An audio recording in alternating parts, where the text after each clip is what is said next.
Do you have a big difference in the skill level of your players? Check out our guide to managing difference in your sessions. Hi everyone, Catalan Ben here, and we're back with tips on how to manage difference in your training sessions. The first step to managing difference is to split your group into 3 categories of player. For this example, we're going to use the categories of red, yellow and green, but you can use any example you like. We've just chosen those 3 colours.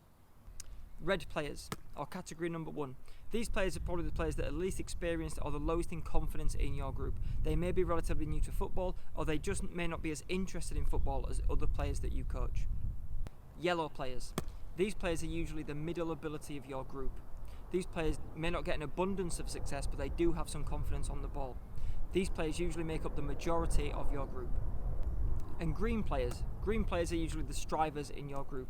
These players don't necessarily have to be exceptional players, but they are just above the average ability level of the players that you coach.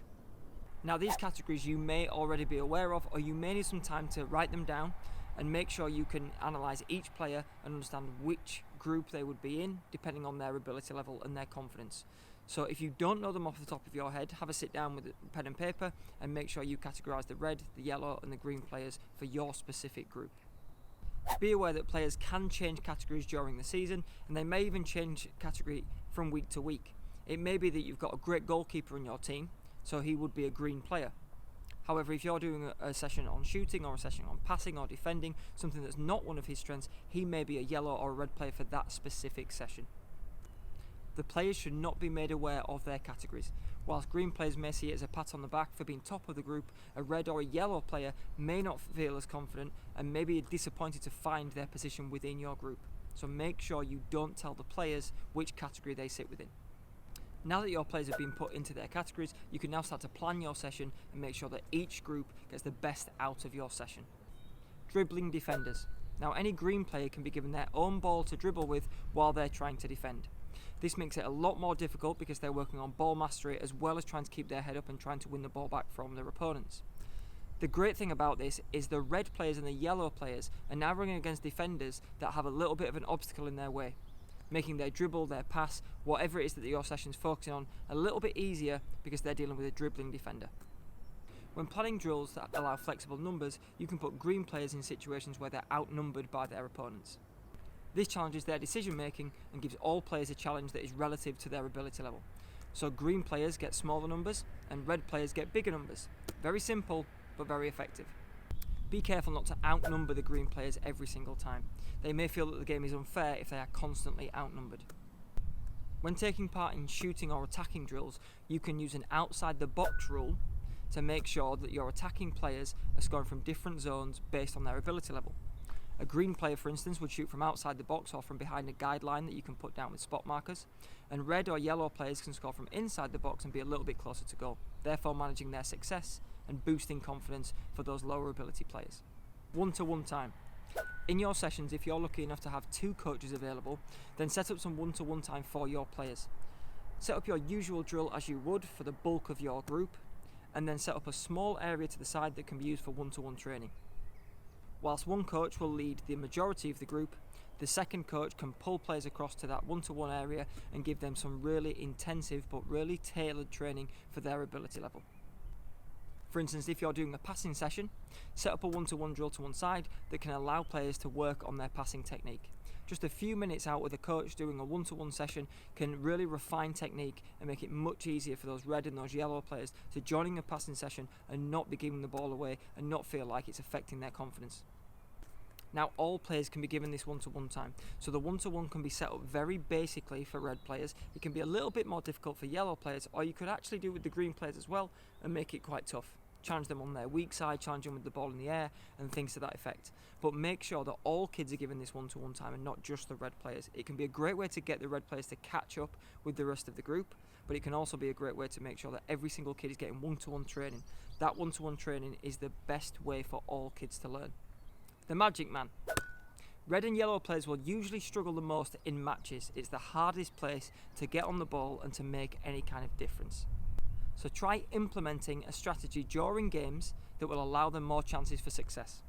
Tell all your players that one of the red players is a magic man or a superhero or anything else you like, But basically what we're giving to that struggling player, that low confidence player, is an opportunity for success to make the game a little bit easier for them.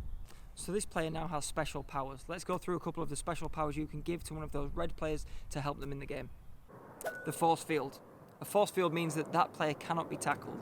So if you make sure that one of your red players has a force field, that could be just in a certain area of the pitch. It could just be until he's got the ball under control. You can manage it in different ways.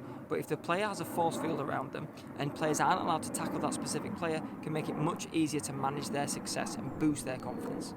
The power up. That means that all that player's goals count for double. So every time the ball hits the back of the net, his team gets 2 goals instead of 1. Not only is this a great confidence booster for the individual, but it will encourage kids to give that player the ball. If every time that he scores he gets double, his teammates are going to give him the ball so he can score and boost their team's score quicker. The time machine. Now the time machine is a rewind and a second opportunity at something that's unsuccessful for that player. So if he wants to use his time machine, he can get a shot for the second time or a pass that was unsuccessful. You can use it in loads of different ways. When a player's made a mistake, you can give them a second ball and give them a second chance. Make sure you change the magic man on a regular basis so it's not the same player every time that's getting help. But by using these extra little tips and by using these little power-ups, you can make sure the session's much more enjoyable for those players who would usually struggle and be low on confidence. Magic spells. So any player who gets an abundance of success, it may be one of your yellow or especially your green players in your group, you can put them under a magic spell. Now have a play around with it, but a magic spell can mean loads of different things. It might mean that that player has to shoot with his weak foot. It might mean that he has to play 2-touch. It might mean that every time he gets the ball, he has a certain challenge that he has to do before he can hit a shot. What that then does is make sure that those players who usually get a lot of success, who score a lot of goals and can be sky high on the confidence level, are then having to problem solve and think a little bit more in your sessions. Now these little challenges can be great for your green players to really make the game more difficult for them and to level up the playing field. But remember, don't put these conditions in all the time, because as much as you want kids to be challenged, you also want them to play with freedom. So you can't put a kid on 2-touch for the whole match. That's not fair.